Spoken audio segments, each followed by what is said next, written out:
오늘은 정시에서 역전을 노리는 상향 지원의 기술에 대해 이야기해 볼까 합니다. 데이터와 심리를 꿰뚫어 펑크를 예측하고 이를 전략적으로 활용하는 접근법을 함께 살펴보겠습니다. 정시 지원은 마치 모두가 같은 지도를 보며 안개 속에서 길을 찾는 것과 같습니다. 수많은 입시 데이터와 분석 자료가 쏟아져 나오지만 지원 마감일이 다가올수록 불안감은 커지죠. 모든 수험생이 동일한 배치표와 모의 지원 데이터를 참고하기 때문에 안정적인 예측은 곧 치열한 경쟁, 즉 레드오션을 의미합니다. 이 안개 속에서 남들과는 다른 길, 예상 밖의 숨겨진 기회를 어떻게 찾아낼 수 있을까요? 저희는 예측 불가능한 운이 아니라 데이터에 기반한 기회에 집중하고자 합니다. 바로 펑크의 발견입니다. 펑크란 입시기관의 예상 합격선이나 전년도 입시 결과에 비해 실제 합격 커트라인이 이례적으로 낮게 형성되는 현상을 말합니다. 이는 무작위로 발생하는 것이 아닙니다. 지원자들의 데이터 흐름과 집단 심리가 만들어내는 예측 가능한 균열이죠. 예상 합격선보다 실제 합격선이 현저히 낮아지는 지점을 찾는 것이 핵심입니다. 이러한 펑크라는 숨겨진 길을 찾기 위해 우리는 세 가지 핵심 지표를 분석해야 합니다. 이 지표들은 여러분의 나침반이자 지도가 되어줄 것입니다. 첫째, 데이터 렌즈를 통해 모의 지원 인원 규모를 파악해야 합니다. 둘째, 스케일 전략으로 모집 단위의 크기를 고려해야 합니다. 마지막으로 심리적 나침반을 사용하여 경쟁자들의 집단 심리를 읽어내야 합니다. 첫 번째 지표는 모의 지원 인원 규모 확인입니다.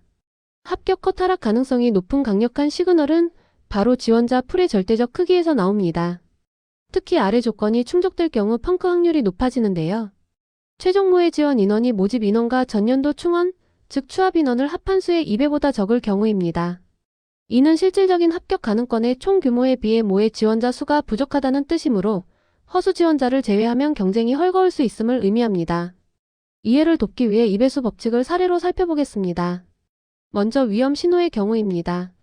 모집 10명에 추합 5명으로 최종 합격권이 30명이라고 가정했을 때 모의 지원 인원이 70명이라면 촘촘한 경쟁이 예상되어 점수 하락을 기대하기 어렵습니다. 반면 기회 신호의 경우입니다.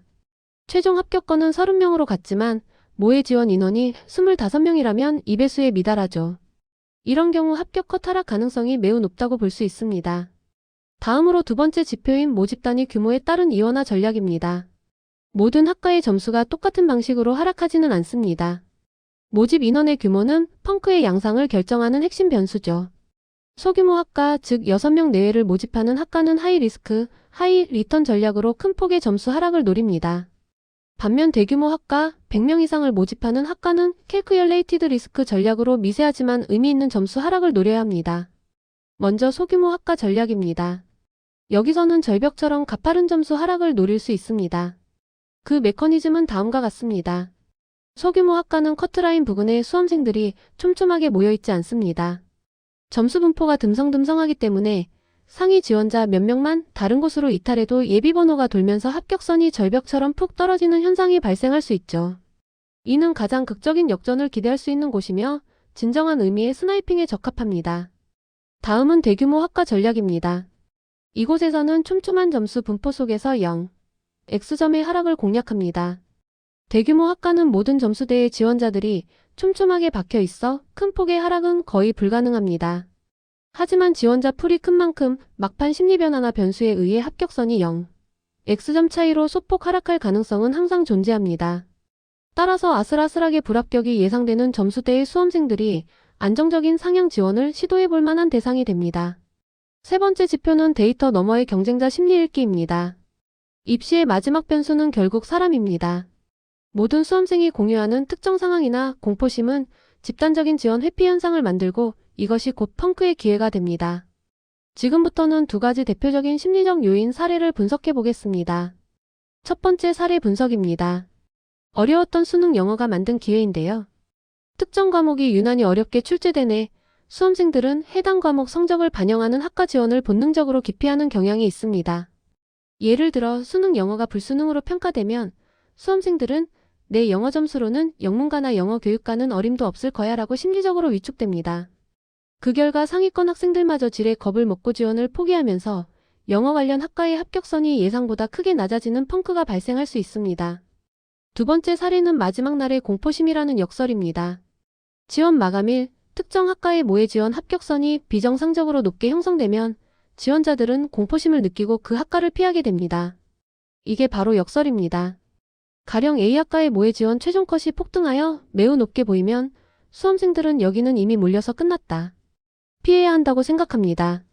하지만 그 결과 수많은 지원자들이 이탈하면서 실제 경쟁률은 예상보다 낮아지고 정작 그 학과는 텅 비게 되어 의외의 펑크가 발생할 확률이 높아지는 것이죠. 자, 이제 펑크를 찾기 위한 3가지 필터를 최종 점검해 볼까요? 첫째, 인원 규모 필터입니다. 모의 지원 인원이 모집 인원과 전년도 추합을 더한 수의 2배보다 적은가요? 둘째, 모집 단위 필터입니다. 소규모 학과라서 절벽 하락을 기대할 수 있는 하이 리스크인가요? 아니면 대규모 학과라서 0, X점 하락을 기대하는 캘쿠열레이티드 리스크인가요? 마지막으로 심리 필터입니다. 특정 과목 난이도나 마감일 공포심 등 지원 기피를 유발할 심리적 요인이 존재하는가요? 이 3가지 필터를 모두 통과하는 학과일수록 성공 확률은 극대화될 것입니다. 결국은 배포입니다. 정시 지원은 안개 속에서 길을 찾는 것과 같습니다.